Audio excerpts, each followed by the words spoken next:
지내셨어요? 네.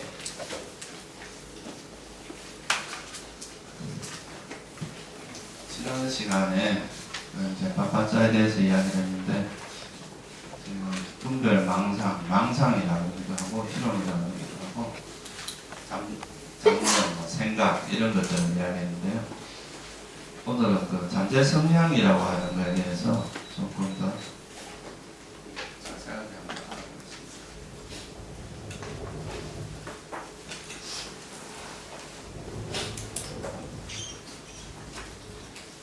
이 잠재 성향이라는 말은 이제 말료로는 아누사야라는 데요. 아누사야라는 건 뭐 잠재되어 있는 뭐 경향성 뭐 이런 이제 표현으로 쓰는데요.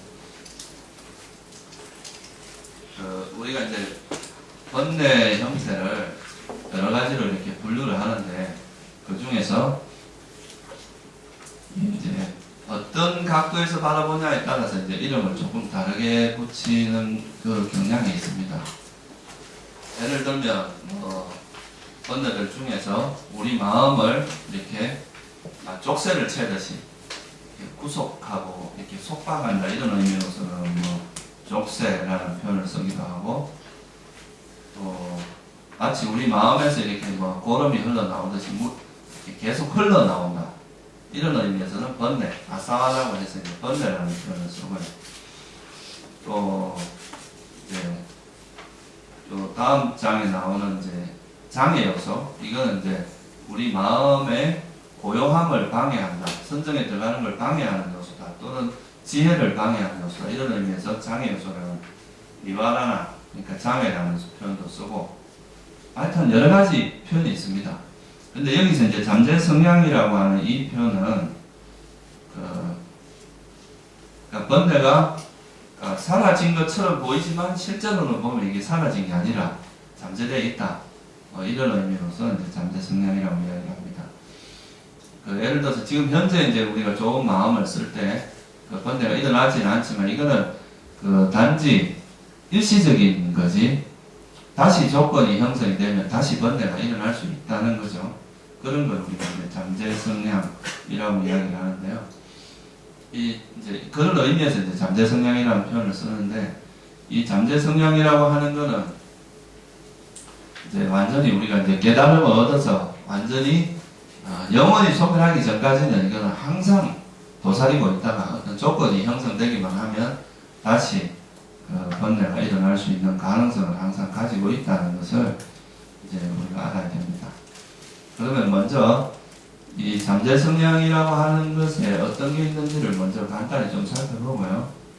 이런 잠재 성향이라는 것이 어떤 식으로 이제 우리 마음에 작용을 하는지 뭐 이런 거를 좀 간단히 한번 살펴보도록 하겠습니다.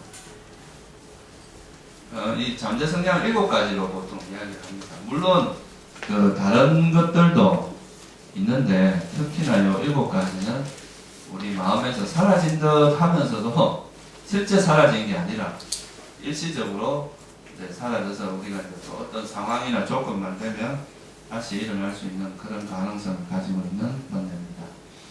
그래서 이걸 이제 우리가 옛날에 배울 때는 탐진치 만이견 이렇게 이야기할 수 있어요. 탐은 탐욕이고, 지는 뭐겠어요? 성냄, 치는 어리석음이고, 만 이건 자만입니다. 자만. 그러니까 이건 의심이고, 견은 사견. 이렇게 해서 이제 6 탐진치 만이견 이렇게 이야기하는데요. 탐욕은 또 2가지로 나눌 수가 있어요. 감각적 욕망에 대한 이제 감각적 욕망이 있고 존재에 대한 욕망, 이렇게 해서 2가지로 나눠지면 이 7가지를 아누사야라고 이야기합니다. 잠재 성향.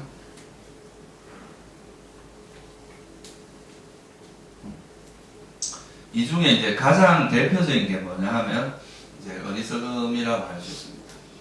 이 어리석음이 이제 모든 번뇌의 뿌리라고 할 수 있는데요. 이 어리석음은 이제 최초로 우리가 진리를 모르기 때문에 이 최초로 이제 어떤 대상에 대해서 잘못 이해를 하는 이런 거를 우리가 이제 어리석음이라고 이야기를 하는데요. 이 어리석음이라는 것이 있으면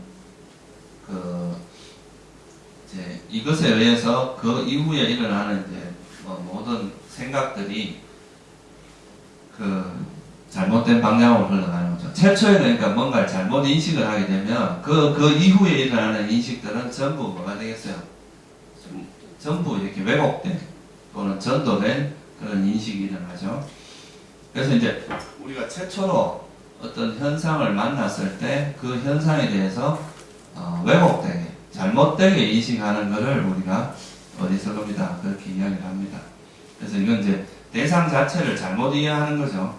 예를 들자면 가장 대표적인 게 뭐냐 하면 우리가 나라고 하는 것을 이제 이 몸과 마음이나 이런 걸 통해서 나라고 이야기를 하는데 그런 것들을 실제로 그건 보면 이제 어떤 조건에 의해서 형성된 것이잖아요. 근데 이거를 이제 내가 있다고 생각하는 것 이런 게 이제 전형적인 왜곡의 형태입니다. 또 영원하지 않은 것 그러니까 이제 우리가 뭐 영원히 살 것도 아니고 내가 가진 권력이나 또는 뭐 부나 부귀 영화 이런 것들이 영원하지 않은데 마치 그것이 영원한 것처럼 생각하는 것 이런 것도 하나의 이제 어리석음의 모습이고요.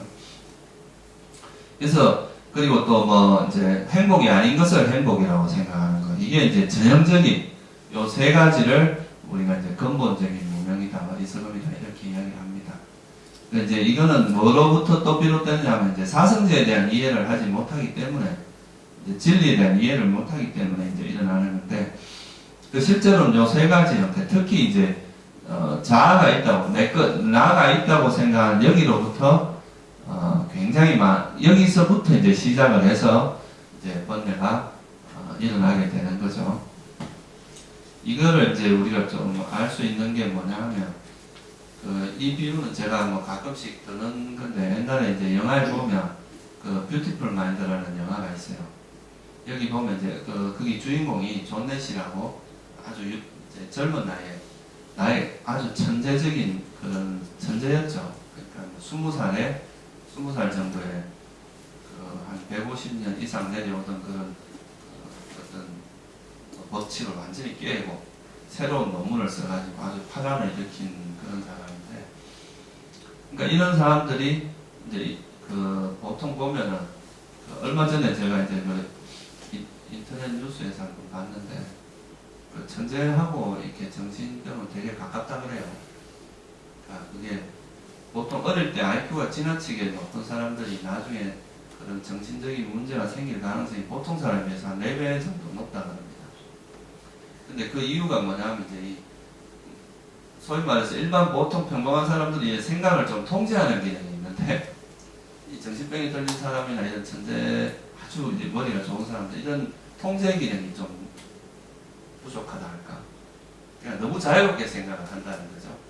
그러니까 막 생각을 어느 정도 하다가 이거는 이 생각은 좀 너무 그거 하다 싶으면 좀 그만둬야 되는데 그렇지 않고 끝까지 가는 거예요. 그러니까 보통 사람이 생각하지 않는 영역을 생각하기 때문에 굉장히 창의적인 그런 생각도 나오지만 그게 이제 정신의 어떤 통제줄을 놔버려가지고 정신에 어떤 문제가 생길 가능성도 높다는 거죠.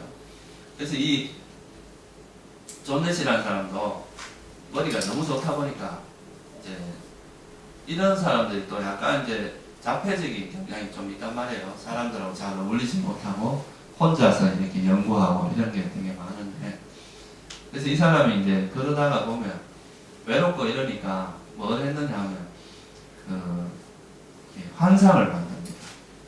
자기 친구를 만들어요. 그러니까 이제 머릿속에서.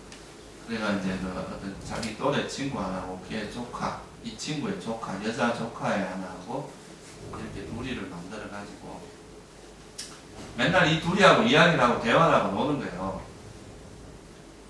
그러니까 이제 자기는 진짜 이게 뭐라고 생각하냐면 실제라고 생각을 하는 거죠. 이게 자기 환상에 의해서 만들어진 존재인데 그 두 사람을 실제라고 생각을 합니다. 그러면서 맨날 대화를 하고 이러는데 결국은 그러다가 이 사람이 이제 정신병원에 가는데 이제 강제 수용을 당하죠. 근데 이제 나중에 자기 스스로가 이걸 인정을 못하는 거죠. 이건 너무나 분명하고 실제인데 다른 사람들이 자꾸 이걸 이제 환상이다, 만들어진 거다 이렇게 이야기를 하니까 그걸 인정을 못하고 계속 이제 자기는 이걸 실제라고 생각을 하는 그 생각을 놓지를 못한 거죠. 그러니까 그 다음에 일어나는 이게 실제라고 생각하니까 그 둘이 하고 대화를 하고 이런 것도 전부 실제가 될 거 아니에요, 그죠? 그 이후에 일어난 모든 것들이. 그래가지고 이제 약도 이제 보통 이런 걸 주면 약을 주는데 그 약도 안 먹어요, 그 사람. 약도 안 먹고 막 그러다가 나중에 이게 그러니까 조금 좋아질만 하다가 이제 더 자꾸 나빠지는 경향이 있겠죠. 그러다가 이제 어떤 큰 사건에서 자기 이제 끝까지 자기 옆을 지켜주던 아내가 떠나게 되는 상황이 되는데 그때 이 사람이 뭘 느끼느냐 하면 이 자기가 이제 나이가 많이 들었어요. 그게 한 몇십 년이 지났는데 그 20대 때 봤던 그 여자애하고 나이가 한 30년 이렇게 지나고 나서 봤는데 하나도 안 늙었다는 걸 발견한 거예요. 그 애가, 여자애가. 그래 이걸 보고 이제 이 사람이 아 이거 내가 보는 게 환이었구나, 이제 실제가 아니었구나 하는 걸 깨닫습니다. 그래서 이제 그때부터 이 사람이 이제 적극적으로 치료를 받고 이래가지고 결국 이제 나중에 정신적으로 좋아지고 업적으로 보면 벌써 노벨상을 받아야 되는데 그런 문제 때문에 노벨상을 못 받고 있다가 나중에 결국 노벨상을 받는 뭐 이런 이야기예요. 근데 여기서 중요한 게 뭐냐 하면 이 사람이 이제 그 자기가 만든 그 어떤 환상 있잖아요. 자기 친구라고 이렇게 마음으로 만들어 놓은 이런 환상을 이게 실제로 존재하고 실제로 이제 있는 존재라고 생각을 하는 그런 상황에서는 이 사람이 절대로 정신적으로 좋아지지 않은 거죠. 이 사람 입장에서 이게 실제인 거예요. 근데 나중에 이제 자기가 정신이 좀 지혜가 생겨서 그걸 보니까 이게 이제 뭐라는 걸 알게 된 거냐면 실체가 아닌 것, 환이라는 걸 알게 된 거죠. 자기 마음의 환상이었다는 거. 그래서 이거를 딱 이것이 환이라고 생각을 전환하는 그 순간에 이제 이 사람이 뭐가 됐어요? 그때부터 치유가 되기 시작한 거예요. 점점 좋아집니다. 그래가지고 나중에 거의 완전히 치유된 걸로 나오진 않는데 거의 정상에 가까운 방향으로 가게 되는데, 그러니까 우리가 이제 이런 불교 수행에서도 내가 나 스스로를 내가 있다고 생각하고 내 것이라고 생각을 하고 나라는 뭔가가 있다고 생각하는 이런 생각이 놓아지지 않는 한은 그 이후에 발생하는 모든 것들은 다 뭐가 되겠어요?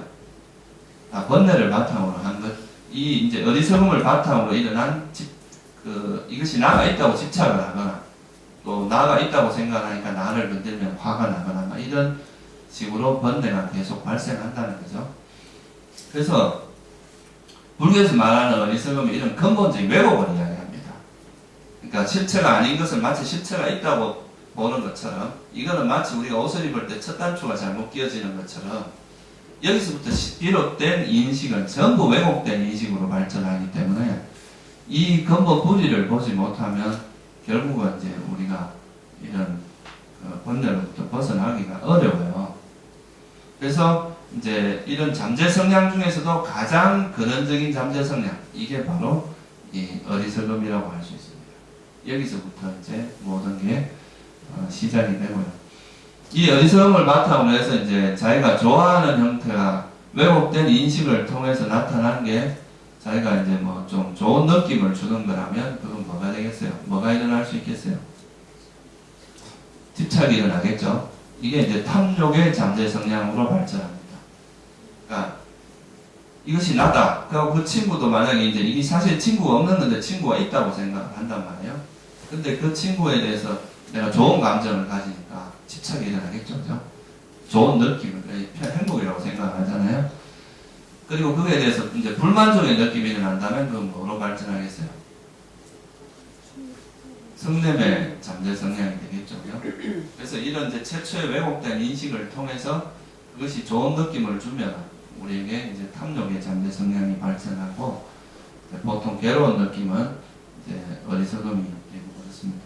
그래서 탐욕이나 성냄이나 이런 것들이 전부 이런 현상에 대한 왜곡된 인식을 통해서 일어난다는 거죠. 그게 만약에 실체가 없다고, 만약에 이게 환이라고 생각을 했으면 그 다음에 이런 집착이나 성냄이 일어날 수 있겠어요? 그건 뭐 허공을 보고 이야기하는 건데, 그죠? 그러니까 실체가 없는 것들에 대해서 뭐 좋아하고 싫어하는 이런 마음을 낸다는 자체가 웃기잖아요, 그죠? 그래서 이제 이게 그것이 있다고 생각을 하고 그 실체라고 생각을 하기 때문에 이제 그런 번뇌가 일어난 거죠. 그래서 이제 이 어리석음을 바탕으로 해서 탐욕과 성냄이 벌어지는데 이건 이제 서로 반대 성향이고 또 이 탐욕이 자기 자신으로 가게 되면 그건 뭐가 되냐면 자만이 됩니다.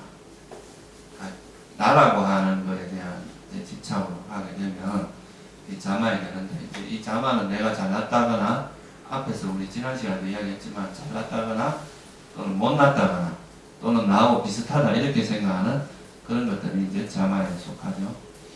이제 이 자만심이 강한 사람들은 이제 옆에서 누가 조금만 건드려도 마치 싸움박처럼 바로 이렇게 공격이 들어갑니다. 그러니까 자기 자존심이 상하기 때문에 그 자존심을 회복하기 위해서 공격적인 태도가 보통 이제 나타나게 되겠죠. 그죠?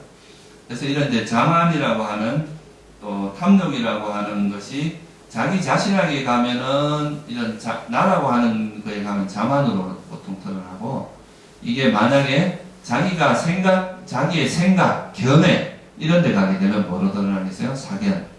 그죠? 그게 이제 여기 견해라고 하는 사견으로 드러납니다.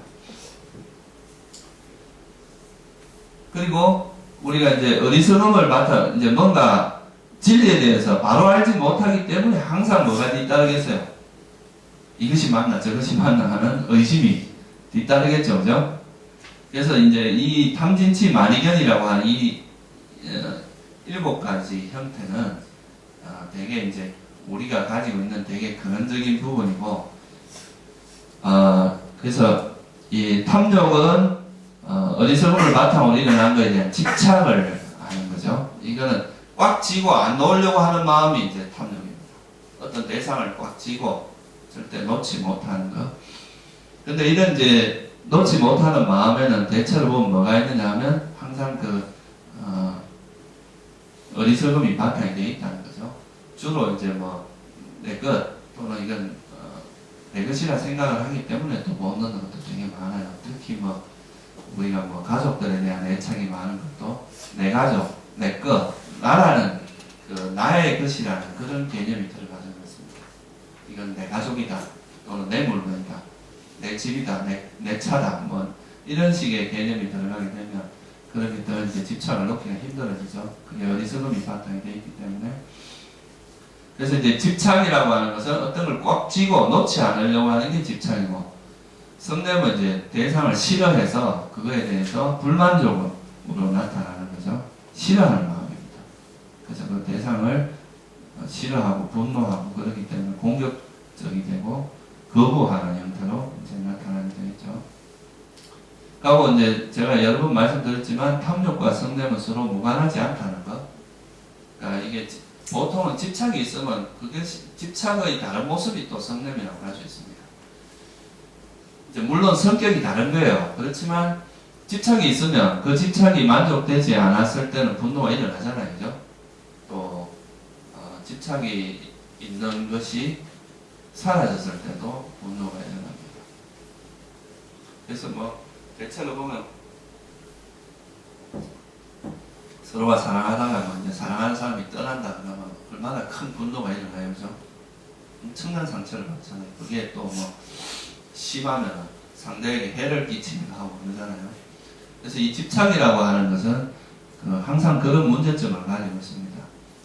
그것을 꼭 붙들려고 하는데 내가 이걸 붙들려고 하는데 이게 이제 손에서 빠져나가면 그로 인한 고통이 크단 말이에요. 그렇죠? 그래서 이제 이런 게 있고, 그래서 이제 이 탐욕이라고 하는 것이 탐욕이라는 것과 원하는 것이 있으면 이런 성냄이 있다는 거고, 그 탐욕에는 이제 자만이나 사견 이런 게 어떤 다른 형태이긴 하지만 그런 형태로 나타난다는 거, 그리고 어리석음을 바탕으로 의심, 이렇게 해서 이제 7가지예요. 탐욕은 또 크게 나누면 2가지로 나눌 수가 있는데, 이 집착의 형태가 이제 감각적인 욕망, 뭔가 우리가 어떤 세상에 대해서 즐기려고 하는 거 있잖아요. 뭔가 대상을 가지고 노는 것. 그 대상이라는 그 뜻 중에, 빨리어 뜻 중에 하나가 무슨 뜻이냐 하면, 마음이 즐기고 머무는 곳, 즐기는 것, 이런 그 뜻도 있습니다. 그러니까 우리 마음이 어떤 대상을 가지고 노는 거죠, 그죠? 이것도 했다가, 이것도 또 가지고 놀았다가.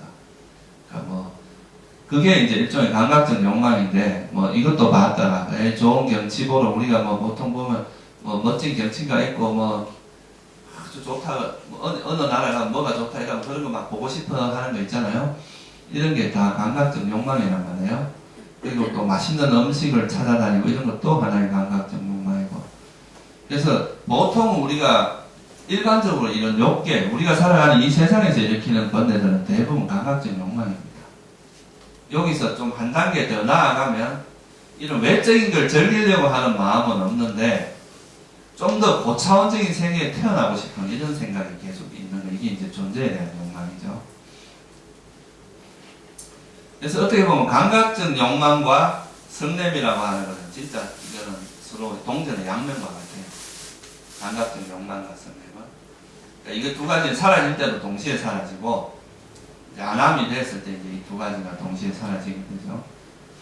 그래서 이제 그 존재에 대한 욕망은 조금 더 수준이 높은 욕망입니다. 그래서 존재에 대한 욕망은 윤회의 원인이 되기는 하지만 이것이 또 어떻게 보면 선처에 태어나게 하는 원인도 돼요. 왜냐하면 고차원적인 세계에 태어나고 싶어 하니까 그러려면 어떻게 해야 되겠어요? 뭐 좋은 일을 많이 해야 되겠죠. 선정도 닦고 수행을 해야지 그런 새끼나 무새끼에 태어날 수 있으니까. 그래서 이제 이 7가지가 이제 우리가 보통 경전에서는 잠재 성향이라고 이야기를 하는데,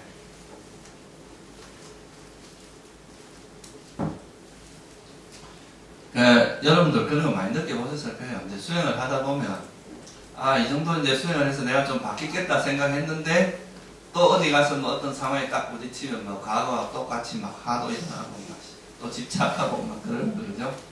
그런 거 많이 겪어보셨을 거예요. 그런 게 일종의 이제 지금 말한 이 7가지 번뇌는 되게 뿌리 깊은 번뇌고 고질적인 그런 게 있어가지고요. 쉽게 사라지지 않습니다. 이건 또 특히 이런 탐진치 같은 이런 것들은 굉장히 고질적인 번뇌이기 때문에 여기서 말하는 이 7가지 그 잠재 성향이라고 하는 것은 쉽게 사라지지 않고 이게 좀 우리가 수행을 해서 정신이 똑바를 때는 이것이 딱 이렇게 잠복해 있습니다. 마치 없는 듯이 이렇게 가만히 있다가 또 마음이 약간만 느슨해지면 탁 이렇게 튀어나오는 그런 의미에서 잠재 성향이라고 하는 거죠. 그러니까 이게 방심을 하면 안 돼요. 지금 내가 좀 수행을 하다가 이제 좀 번뇌가 좀 안 일어난다고 생각하고 약간 방심하잖아요. 그러면 또 엿되다 하고 이것들이 잠재 성향들이 조건을 다시 만나는 거죠. 그러면서 또 번뇌가 일어납니다. 그래서 사람들이 약간 착각하는 게 뭐냐 하면 수행을 하면 당장 번뇌가 없어진다고 생각을 해요. 수행을 하면 며칠 했는데 내가 한 일주일이나 수행을 했는데 왜 번뇌가 또 일어나느냐 이렇게 생각을 하는 사람들이 있습니다. 그런데 이 번뇌라고 하는 게 그렇게 쉽게 사라지는 게 아니라는 거죠. 그런 의미에서 이 잠재 성향이라는 표현을 쓴 거예요. 이거는 정말 이렇게 이제 비유를 하자면 어떻게 또 이제 비유를 할 수 있느냐 하면 우리가 살면서 이런 탐진치에 의해서 이런 잠재 성향의 이런 패턴으로 우리가 살아왔어요. 사는 게, 그죠? 어떤 걸 보면 쉽게 집착하고 또 어떤 걸 보면 쉽게 화내고 이게 이런 쪽으로 우리 마음이 길이 나 있는 거라 쉽게 말하면, 그죠? 근데 어떻게 보면 이거하고 다른 길을 내야 되잖아요. 우리가 이제 수행을 하는 거는 어떻게 보면 이 길이 나 있다는 건 뭘 의미하느냐 하면 다른 말로 하면 우리 대뇌가 그렇게 회로화돼 있다는 거예요. 대체로. 그러니까 어떤 이런 대상을 만나면 집착을 하고 이런 대상을 만나면 화를 내고 이런 게 어떻게 보면 그런 식으로 어떻게 보면 이제 회로화돼 있다. 그렇게 프로그래밍화돼 있다. 이렇게 말할 수가 있거든요. 그러면 실제로 그렇습니다. 우리가 이제 뇌에도 뇌세포나 이런 거에도 근육이 있다 그러잖아요. 실제로 이게 그쪽으로 많이 쓰면 쓸수록 이 뇌세포가 굵어진다 그러거든요.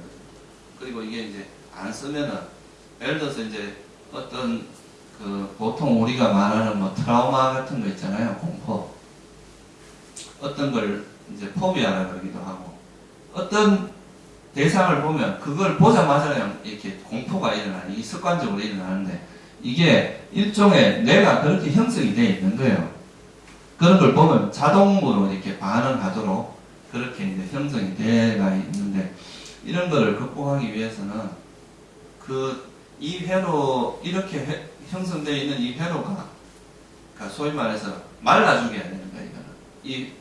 이 세포가, 그러니까 이 회로가 근육이 점점 약화돼가지고 이 회로가 작동이 안 되고, 이거를 이렇게 이거에 대해서 공포를 느끼지 않고 오히려 직면하고 그거를 그대로 보고 그걸 극복하는 이런 회로가 발달이 되면요, 이제 이쪽으로 머리가 자꾸 쓰이기 시작하면 이쪽의 회로는 점점 약해질 거 아니에요, 그죠? 그러다 보면 어느 순간에 이게 완전히 극복되는 그런 때가 오겠죠, 그죠? 그래서 이거는 끊임없이 이렇게 해서 어떻게 보면 내 지도가 변해야 사실은 이게 완전히 극복될 수 있는 거거든요.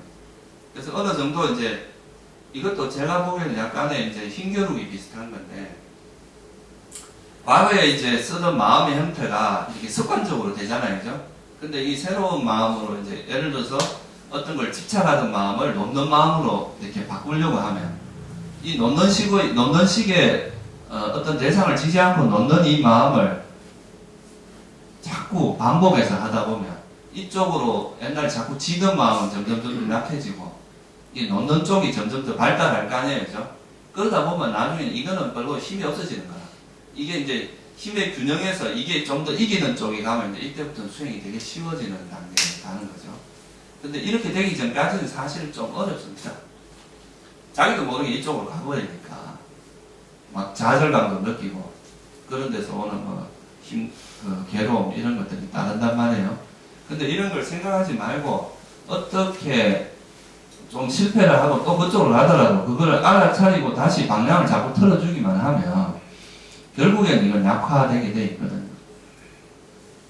그래서 이제 이렇게 계속 지속적으로 우리가 예를 들면 이제 수행하는 것도 그렇잖아요. 처음에는 계를 지켜서 계율을 지키면서 우리가 이제 아주 큰 형태의 번뇌를 막습니다. 그죠? 큰 형태의 번뇌를 막고 적어도 악체에 떨어질 만한 번뇌는 일어나지 않게 하는 거죠. 계를 지키는 거는. 그 다음에는 이제 감각기관을 단속하면서 불방일이라고 했어요. 그러니까 부지런해야 됩니다. 일단은 수행하는 사람이 부지런해야 이게 마음이 이제 습관적으로 우리가 부정적인 회로가 작동하는 걸 막으려면 이게 이쪽으로 가는 걸 알아차리고 이게 자꾸 틀어주는 부지런함이 있어야 된단 말이에요. 그런 부지런하게 이제 우리 마음을 알아차리면서 계속 자기 마음이 이제 그런 어떤 번뇌에 물들지 않도록 하는 거죠.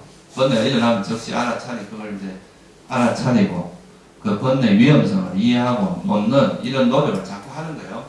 그러면 아까 말했듯이 이제 이런 노력이 이어지고 항상 부지런하게 이런 노력을 계속 이어나가면 하루 중에서 이런 이제 기존의 어떤 습관대로 흘러가던 그런 번뇌는 그런 방향으로 흘러가는 마음은 점점 어떻게 되겠어요? 줄어들고 좀 이렇게 새로운 형태, 그러니까 화를 낼 거를 자비심으로 대체를 하고 또 성냄이 일어날 것, 집착하는 걸 놓는 마음으로 쓰고 이렇게 자꾸 이제 방향을 바꿔서 우리가 바른 마음, 바른 사유 있잖아요, 그죠?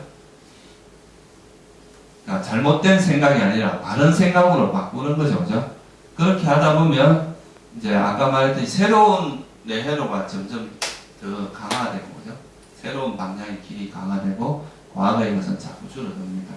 이게 이제 이렇게 깨어있는 동안에 전부 다 웬만한 시간들을 항상 이런 알아차림을 유지해서 알아차림과 지혜 또 자비 이런 게 유지되는 게 기존에 살아오는 방향하고 반대란 말이에요, 그죠? 그래서 이런 것들이 우리 삶 속에서 이제 정착되기 시작하는 거예요. 확립이 되니 그걸 우리가 뭐냐 하면 사띠빠따나라고 합니다. 이 사띠의 확립이에요. 이 사념처의 확립. 그러니까 여러분들이 깨어있는 동안에는 거의 이 사띠가 놓쳐지지 않고 행주자와 어묵동정 어느 때나 이 사띠를 꾸준히 유지하는 이런 노력들이 이어지면 이게 이제 되게 중요한 어떤 그 과정에 해당합니다. 이런 사띠가 확립되지 않은 상태에서는 마치 뭐가 같으냐 하면 여러분 바가지에 물이 이렇게 구멍이 뻐글뻐글 뚫려 있어요. 그다가 물을 붓는 다음에 이게 물이 차겠어요, 안 차겠어요? 계속 셀 거란 말이에요, 그죠? 근데 이런 이제 그 바가지에 구멍이 뚫려져 있지 않고 잘 막아져 있는 상태에서 이렇게 물을 하면 어떻게 되겠어요? 물이 차겠죠. 이것도 역으로 비유를 하면 우리가 이제 옛날에 그 초가집 같은 게 집단을 이렇게 촘촘하게 잘 엮어갖고 이제 초가지붕을 만들면 비가 안 새잖아요, 그죠? 근데 그것이 이렇게 흘러가면 비가 샌단 말이에요. 그런 것처럼 이제 이 알아차림이 확립이 되면 마치 이제 바가지에 구멍이 없는 것과 같고 이 지붕에 집단이 촘촘하게 연결되는 것과 같단 말이에요. 그러면 이제 그런 데서는 번뇌가 일어날 수 있는 가능성이 별로 없어지잖아요. 계속, 그죠? 그러면 이런 상태가 이제 이루어지고 나면 이게 이제 어느 정도 형성되면 우리가 그 다음 단계로서 이제 아주 깊이 있는 통찰이 가능해집니다. 이 정도가 돼야 사실 이제 깊이 있는, 왜냐하면 이거는 거의 어느 정도, 그러니까 번뇌 없는 상태로 쭉 마음이 지속되는, 그러니까 사띠가 연속으로 지속되는 그런, 적어도 이게 뭐 1시간, 2시간 정도는 그래도 이렇게 번뇌 없이 지속되는 그런 상태를 경험해 봐야 우리가 마음의 고요함을 정말 체험을 하게 되고, 그 번뇌 없이, 그러니까 정말 이렇게 객관적으로 현상을 바라보는 그런 그 상태가 된단 말이에요. 그러면 이런 상태가 되면 깨어있는 동안에 언제나 이제 번뇌가 일어나지 않고, 번뇌가 일어나지 않는다는 건 이제 빠반짝 이런 이제 잡다한 생각도 없고 이러면은 현재 이 순간에 충분히 이제 행복해지기 시작한단 말이에요. 지금 이 순간에 행복해집니다. 멀리 뭐 과거를 가고 미래를 갈 필요도 없이 지금 내가 사는 이 상황에서 이제 행복을 느끼게 되는데, 그런 것이 바탕이 되면 이제 우리가 수행할 때도 보세요. 평소에도 앉아서는 우리가 호흡을 통해서 마음을 정화하잖아요. 알아차림을 확립한단 말이에요. 일상생활에서는 그냥 현재 일어나는 현상을 알아차림함으로써 우리 마음이 이런 번뇌에 물들지 않게 한단 말이에요. 그러면 앉아서나 일상생활에서나 우리 마음이 이제 이런 번뇌에 물들지 않고 잠재 성향이 일어나지 않고 계속 알아차림이 유지되는 상태가 되잖아요. 그러면 이게 알아차림의 힘이 점차 전폭되기 시작하겠죠. 힘이 점점 강해진단 말이에요. 그러면 이제 나중에 앉아서 호흡에 대한 알아차림을 한다 해도 알아차림의 힘이 강해지면 다른 쪽으로 이제 생각이 움직이는 게 없어지겠죠, 그죠? 그러면서 여기에 머물러 있는 이 자체가 너무 행복해지고, 그러면 희열과 행복이 강해집니다. 그러면서 그게 그대로 쭉 빠져드는 상태가 되는데, 이런 상태가 일종의 우리가 선정 상태라고 이야기하는 거죠. 꼭 이런 선정에 들지 않더라도 만약에 일상생활에서도 이런 알아차림이 만약에 1시간, 2시간 정도는 그 알아차림이 잘 지속이 돼서 거의 번뇌가 일어나지 않는 그런 상태가 된다면 그것도 알아차림의 관성이 굉장히 강해지겠죠. 그러니까 이런 알아차림의 파워가 강하면 강할수록 이 소위 말해서 좀 미세하게 잠재되어 있는 이런 번뇌를 확 그러니까 잘라낼 수가 있다 이 말이에요.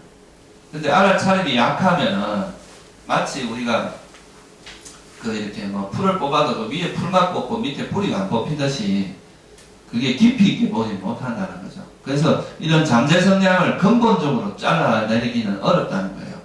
그냥 일시적으로 가라앉혀서 그 번뇌가 일어나지 않도록 이렇게 유지하는 것은 가능할지 몰라도 그것이 이제 완전히 그 번뇌의 밑뿌리를 봐서 이것이 다시는 일어나지 않도록 그렇게 잠재 성향을 완전히 잘라내기는 어렵단 말이에요. 그래서 그런 잠재 성향을 완전히 이렇게 잘라내는데 가장 좋은 무기 중에 하나가 뭐냐면 이런 소위 말하는 선정의 상태. 이런 선정 상태는 알아차림의 힘이 극대화되거든요. 우리가 생활 속의 알아차림이라고 하는 건 이제 뭐 순간순간에 이렇게 산매, 순간순간 이렇게 깨어있는 그런 산매 상태, 그게 이제 지속되는 일종의 근접산매 상태 정도인데, 이 선정의 상태는 그냥 1시간이나 2시간 정도가 완전 그 깨어있는 상태로 쭉 지속되는 상태이기 때문에, 그냥 선정에 들어가기 전에도 그런 근접산매 상태가 있어요. 근데 선정에 들어갔다 나왔어의 그 상태가 최적의 조건이 됩니다. 이런 이제 깊이 있는 반조를 하는 데 있어서는. 그래서 이제 이런 선정을 닦고 나서, 그러니까 이게 뭐 결국은 호흡을 통해서 우리 마음에 있는 번뇌를 놓는 거죠. 그죠? 그렇게 해서 이제 선정에 나오고 나서 이렇게 아주 깊이 있는 통찰을 하게 되면, 소위 말해서 이제 이런 잠재 성향을 버릴 만큼의 그런 깊은 통찰이 일어날 수 있다는 거죠. 그 이전에 그냥 이런 약한 알아차림의 수준을 갖고는 이런 깊이 있는 통찰이 일어나기에는 좀 약하다 이거예요. 어떻게 보면 알아차림과 지혜는 비례하는 거기 때문에, 그래서 이제 우리가 이런 잠재 성향을 버리는 거는 언제 가능하냐면, 소위 말해서 깨달음, 출생안의 도라고 하는 수다원, 사담, 아남, 아라이라고 하는 이런 깨달음이 일어났을 때 실제로 이 잠재 성향이 영원히 뿌리 뽑혀집니다. 첫째, 이제 수다원이 될 때 뿌리 뽑혀지는 게 뭐냐면 의심이에요, 의심. 그 다음 사견. 이런 건 완전히 이제 이 잠재 성향이라고 하는 이름 자체가 없어져 버립니다. 그죠? 이건 완전히 사라져 버린단 말이에요.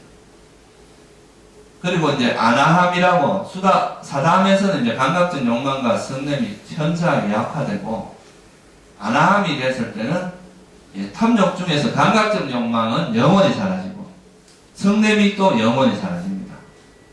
그러니까 감각적 욕망과 성냄의 잠재 성향이 영원히 사라지게 되고, 아라한이 될 때 이제 나머지가 완전히 사라지게 되는 거죠.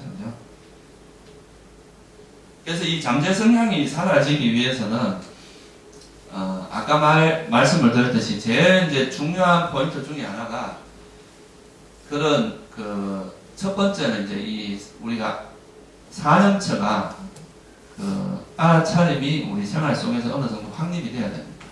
우리가 자선할 때는 호흡을 통해서 알아차림이 이제 지속이 되고, 일상생활에서는 또 일상생활 속에서 생활 속의 알아차림을 통해서 지속이 되고, 이렇게 하다 보면 그게 이 두 가지가 병행이 되면, 자선할 때는 이제 마음이 아주 고요하니까 이때는 되게 미세한 어떤 번뇌도 보이겠죠. 그죠? 생활 속에서 보통 알아차림을 할 때는 조금 거친 형태의 번뇌들이 알아지거든요. 그럼 이런 거친 번뇌들이 이제 사라지고 나면 좀 마음이 더 고해지니까 앉아서 이제 이런 좌선을 할 때 쉽게 집중이, 이제 마음이 고요해지고, 그 고요해진 상태에서는 아주 미세한 마음의 움직임이 보이게 됩니다. 그죠? 그러면 그걸 통해서 좀 더 거친 번뇌를 또, 이제 거친 번뇌가 없었으니까 좀 더 미세한 번뇌를 보게 되고, 그러니까 앉아서 한 번이라도 본 번뇌는 움직이면서도 볼 수 있거든요. 그러면 또 이제 일상생활에서도 또 이어가고, 그러면서 좀 거친 번뇌들이 조금씩 걷어가다 보면 이제 아주 미세한 것까지 보게 되는데, 그의 극대화가 되는 게 아까 말씀드렸듯이 이런 선정에서 나오면 이런 정말 미세한 것까지 볼 수 있게 되고, 그런 것을 통해서 이제 우리가 출세간의 깨달음이 일어나면서 이제 이런 잠재 성향들이 완전히 뿌리 뽑힐 수 있다고 이제 부처님께서 말씀을 하시는 거죠. 그래서 아까도 제가 말씀을 드렸지만 이런 번뇌에 있어서 제일 중요한 게 이런 뿌리를 보는 건데, 그 뿌리가 뭐라 그랬어요? 어리석음이라고 했잖아요. 그 어리석음의 본질이 뭐냐 하면 무상고 무아를 상락아로 보는 겁니다. 영원하지도 않고 실체도 없고 괴로움인 것을 마치 영원하고 실체가 있고 행복인 것처럼 보는 거, 이게 이제 어리석음인데, 아까 존 내시 이야기 말씀드렸듯이 이거를 그것이 실체가 아니라고 보면서 큰 변화가 일어났잖아요. 그죠? 이 불교에서도 이제 우리가 붙들고 있던 그 대상들, 집착하고 있던 또는 미워하는 그 대상을 계속 관찰하고 들여다보고 직면하고 이걸 해보니까, 계속 이걸 관찰을 해보다 보니까 이 내가 보고 있는, 집착하고 있고 싫어하고 있는 이 대상의 본질이 무상하다는 걸 보는 거죠. 무상하고 괴로움이고 실체가 없는 것이다라는 것을 알게 되면 이때부터 이제 근본적인 변화가 일어난다는 거예요.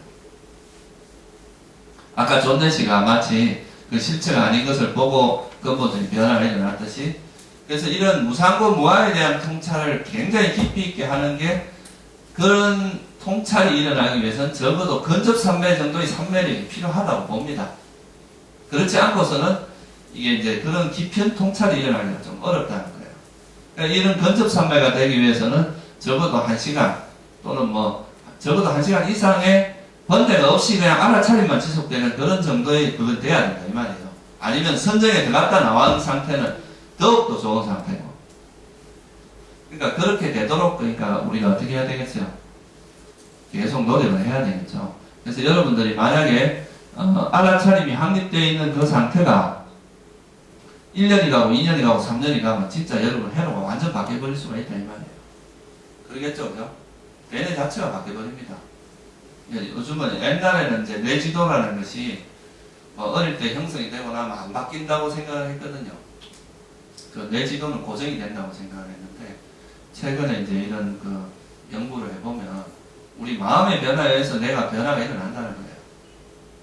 실제로 장님이 된 사람들은 이 뒤에 있는 시각령이 활용이 안 되니까 이게 나중에 청각으로 바뀐다는 거예요.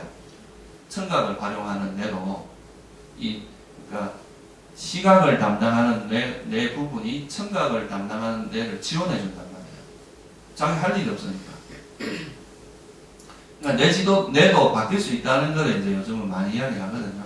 그런 연구를 이제 최초로 많이 하신 그런 거를 이제 좀 이렇게 자극제가 된 게 달라이라마가 이제 그런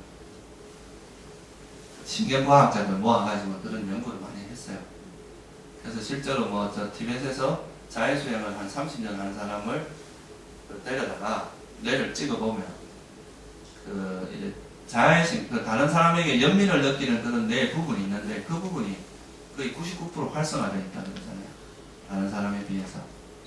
그러니까 실제로 이제 그런 수행의 과정이 수행이 되게 깊어지면 뇌에서도 변화가 실제로 일어난다고 저는 생각을 해요. 나중에 되면 선생님도 수행했나 안 했나 내 딱 찍어가지고 저 사람이 어느 정도 된가 이렇게 할 시기가 올지도 모른다 이 말이죠.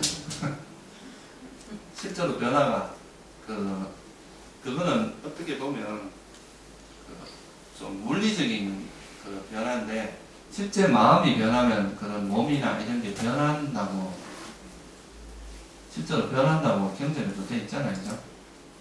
아라한들은 보면 감각기관이 달라진다고 그러잖아요. 이 몸에서 항상 광채가 나고, 감각기관 자체가, 물질 자체가 정화가 좀 되거든요.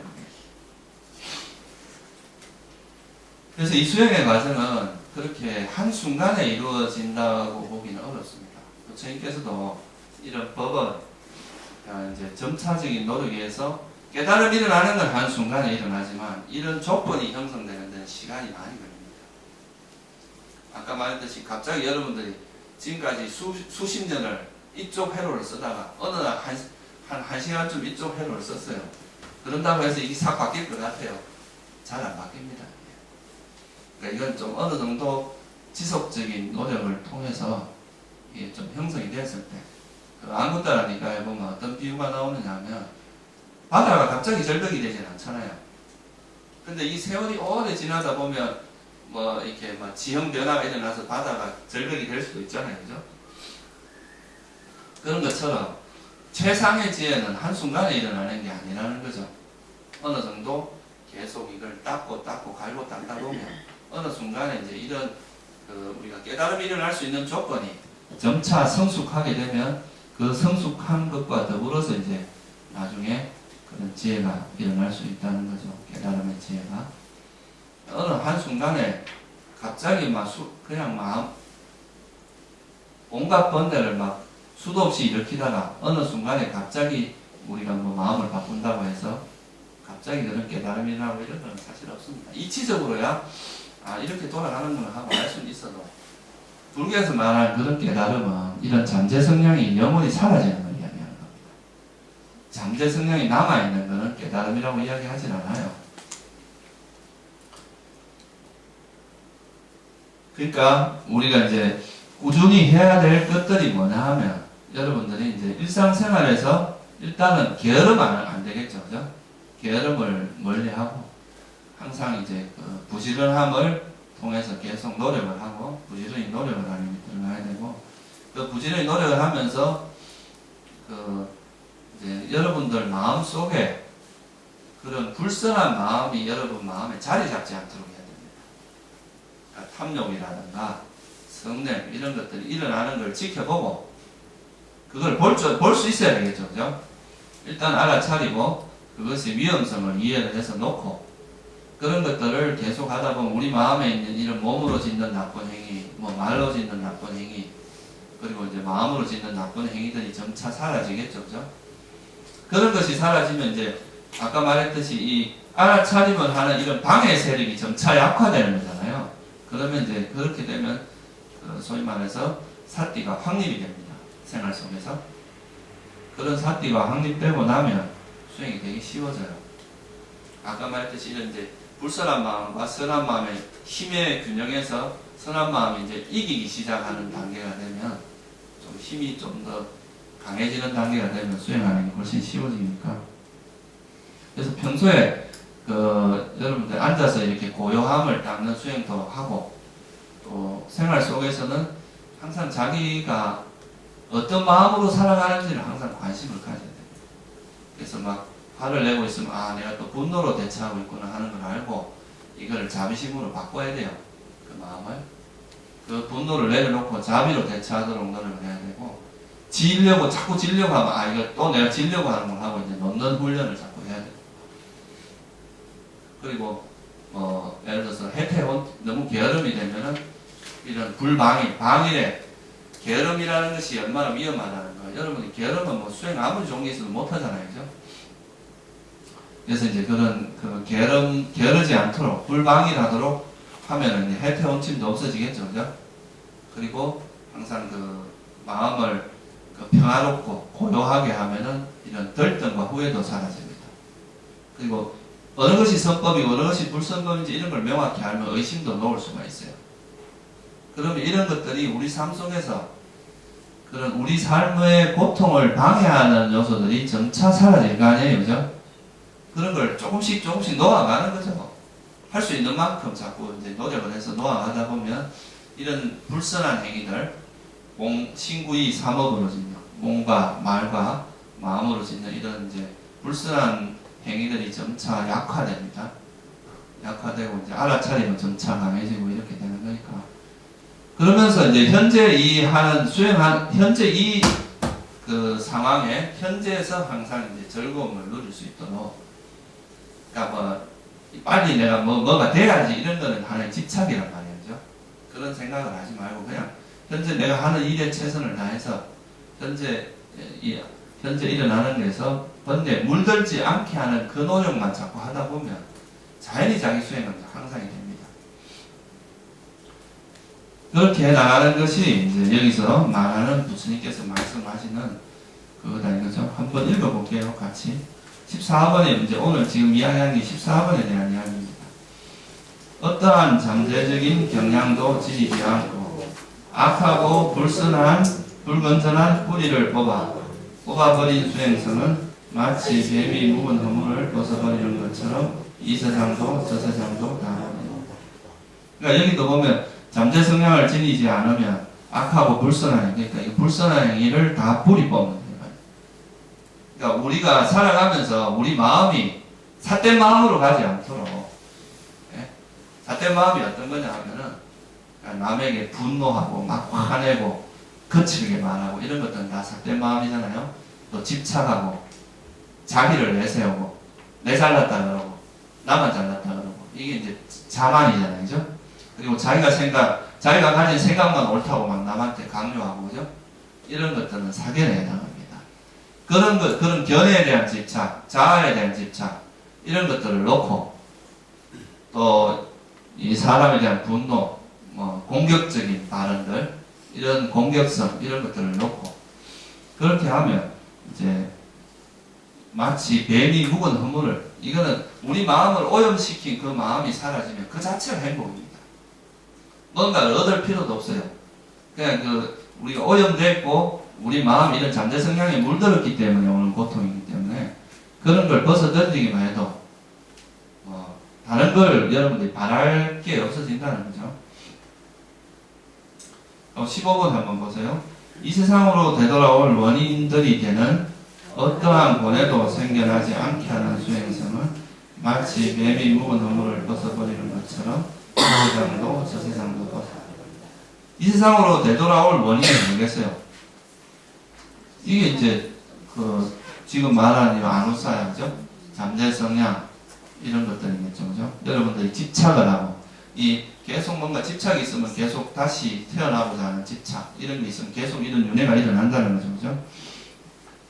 그리고 16번 보세요. 존재에 속박되는 원인으로 작용하는 어떠한 욕망의 숲도 생겨나지 않게 하는 수행성은 마치 뱀이 묵은 허물을 벗어버리는 것처럼 이 세상도 저 세상도 다.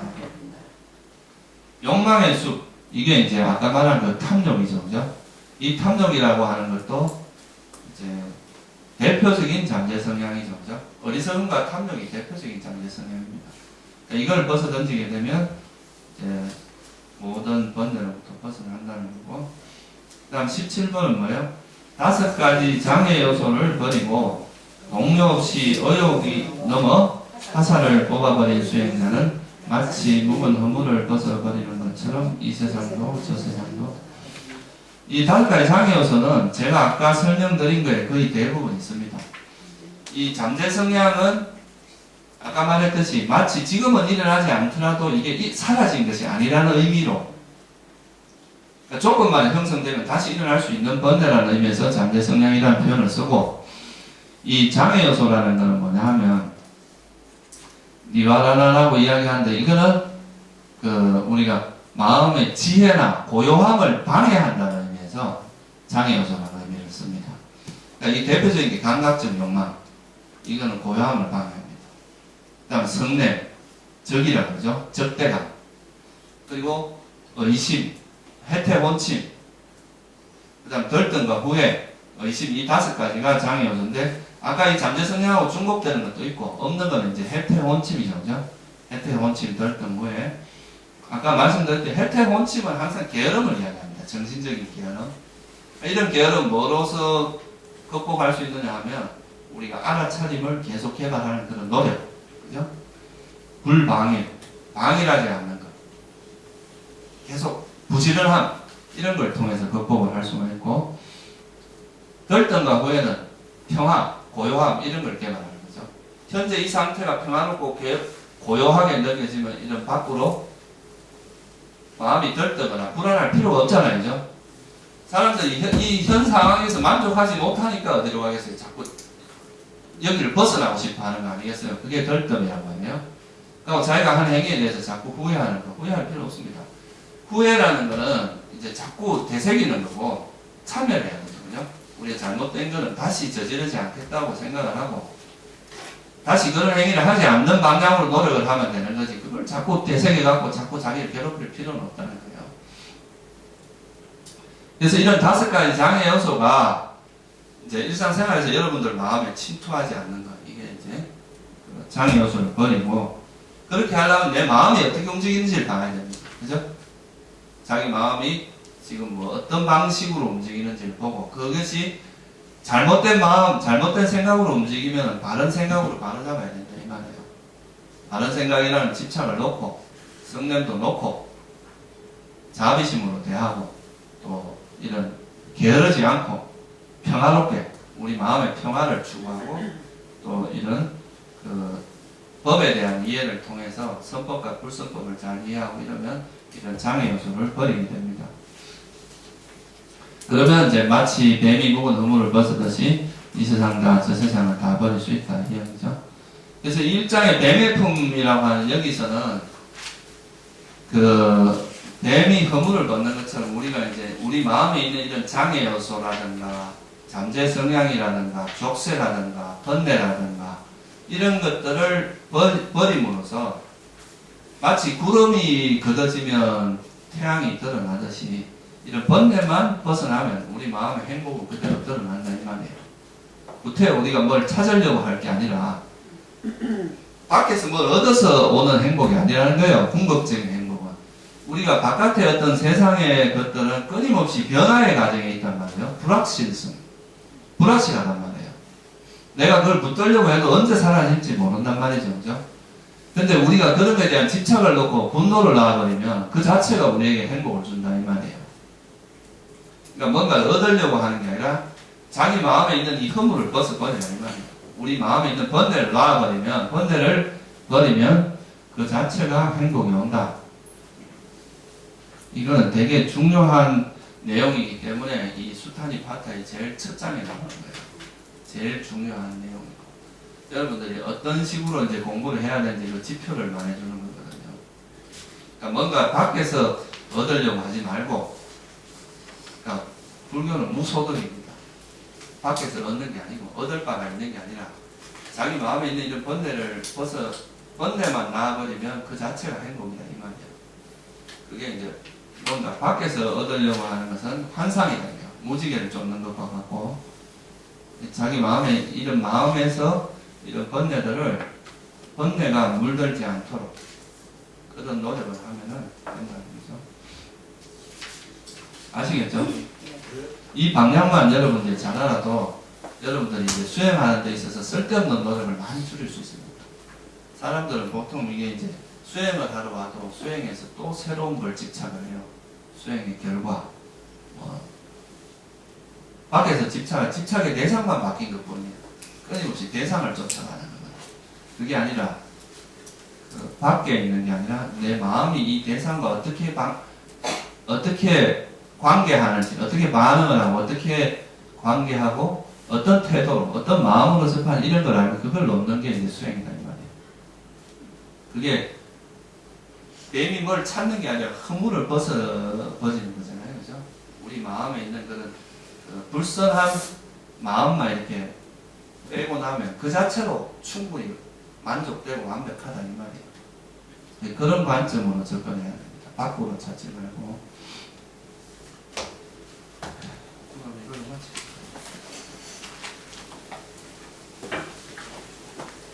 지금부터 한 15분